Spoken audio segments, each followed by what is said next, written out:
Right now and in this exact moment, your body is already changing. Not later. Not when it gets easier.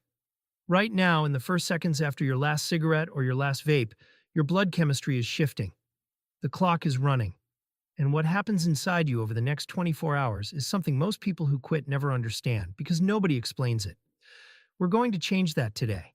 This is day one, the hardest day you will face in this entire 14-day sprint. And by the end of this video, you're going to know exactly what your body is doing, hour by hour, and why every craving you feel today is actually evidence that something is going right. The moment you stop, your plasma nicotine level starts to fall.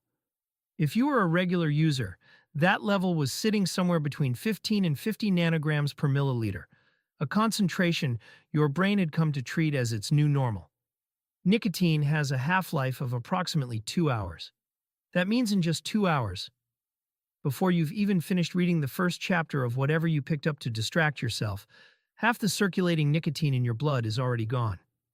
Your liver is doing this. Specifically, an enzyme called CYP2A6, part of the cytochrome P450 family, is converting nicotine into a metabolite called cotinine. Cotinine stays in your system longer, which is why a urine test can detect nicotine use for several days after you stop. But the active compound, the one that's been hijacking your reward system, is dropping fast. By hour 3, something subtle is happening in your cardiovascular system. Nicotine normally causes your adrenal glands to release norepinephrine, a stress hormone that constricts your peripheral blood vessels. As nicotine falls, that constriction eases. Your fingertip skin temperature may rise 1 to 2 degrees Fahrenheit. Blood is literally returning to the surface of your body. By hour 4, your systolic blood pressure has begun dropping toward your actual baseline, the blood pressure your body would naturally have without nicotine chronically elevating it. 5 to 10 millimeters of mercury. Not dramatic, but real. And measurable. The cravings arrive around this time. Short, intense waves, lasting 3 to 5 minutes each. This is important. They feel like they will not stop. They will stop. Every single one of them. 3 to 5 minutes is the clinical duration of an acute nicotine craving. Time them. Watch them end. Here's something happening in your blood right now that most people never think about. Every cigarette you've smoked deposited carbon monoxide into your bloodstream. Carbon monoxide, the same gas that comes out of a car exhaust, binds to hemoglobin with about 200 times the affinity of oxygen. That means it takes hemoglobin's seats, and oxygen can't get on.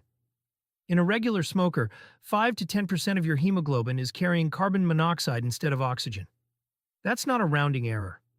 That's your heart working harder to push less oxygen to every cell in your body.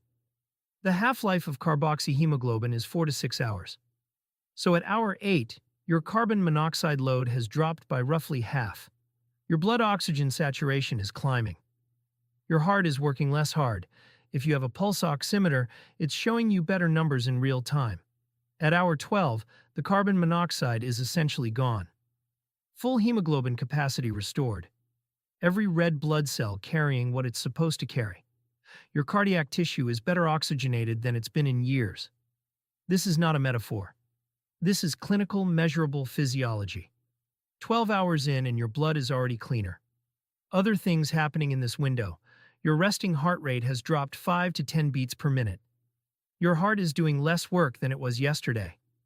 Your airways and the bronchial smooth muscle that smoking kept in mild chronic spasm are beginning to relax. If you take a deep breath right now, you may already notice something different. Your insulin sensitivity is improving. Nicotine blunted your cell's ability to respond to insulin. That's why smokers often have elevated fasting blood glucose. That effect is already reversing. Now we talk about why hours 13 through 18 are the hardest stretch of day one. Your nicotinic acetylcholine receptors, the sites in your brain that nicotine binds to, have been chronically overstimulated for years. Your brain's response to this was to upregulate them. It grew more receptors to compensate for the constant stimulation. Researchers estimate that chronic smokers have 50 to 100% more of these receptors than non-smokers. Now that nicotine is gone, all of those extra receptors are unoccupied and screaming. That is the craving signal. It is not a personality flaw. It is not weakness. It is receptor biology. You built extra hardware for a drug that is no longer arriving, and that hardware is demanding its input. The cravings are more frequent now, every 30 to 60 minutes rather than every hour. Your frustration tolerance has dropped. Tasks that were easy this morning feel harder. This is real.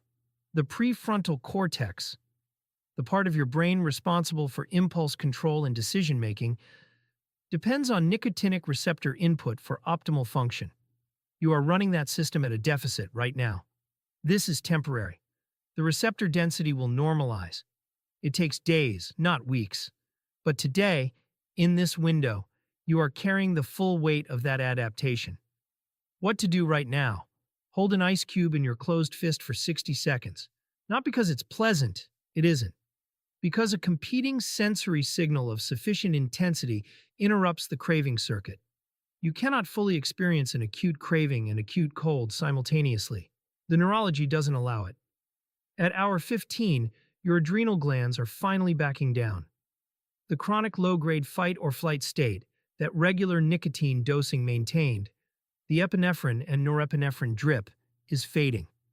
Paradoxically, you may feel more stressed as this happens because your brain has been interpreting that adrenal stimulation as its baseline calm. The real calm is coming. But right now, it doesn't feel like calm. It feels like anxiety. This is documented clinically. The perceived stress goes up even as the physiological stress markers improve. Know this is happening. It is not a sign you can't do this. It is a sign your nervous system is recalibrating. If day 1 has reached evening, you're facing your first night without nicotine. Your sleep tonight will not be normal. This is not a warning. It's a prediction. Nicotine has been suppressing REM sleep throughout your time as a user. Your brain compensates for this by entering REM rebound the first night you stop. It will try to get back what it missed by pushing you into vivid, often intense dreams. You may dream about smoking. Many people do. This doesn't mean you've relapsed in some psychological sense. It's your brain processing withdrawal through sleep architecture. Write the dream down when you wake up. Externalizing it helps. Your sleep will be fragmented.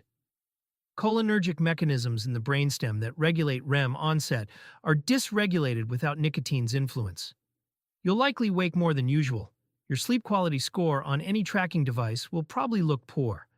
Get through the night. That's the only objective. You don't need to sleep well tonight. You need to not vape or smoke tonight. Those are different tasks. The sleep normalizes over the next several nights. Magnesium glycinate, 200 milligrams 30 minutes before bed, supports GABA receptor function and improves sleep onset without dependence risk. It's not a drug, it's a mineral your body actually needs more of when under stress. 24 hours. Your heart attack risk has already begun its decline. Endothelial function, the ability of your blood vessel walls to dilate and respond to demand, has measurably improved in 1 day. The inflammatory markers in your blood are trending down. Your white blood cell count, chronically elevated by smoke-borne irritants, is normalizing. The anxiety you may be feeling right now is clinically at its peak.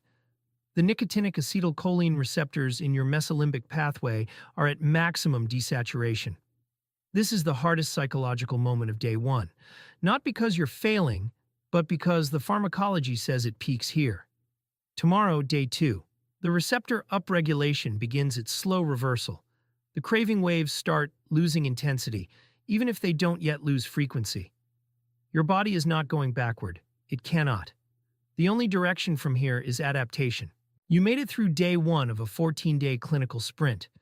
Every hour from here has a specific name, a specific physiological event, and a specific tactical response. The 336 app tracks every one of these hours in real time.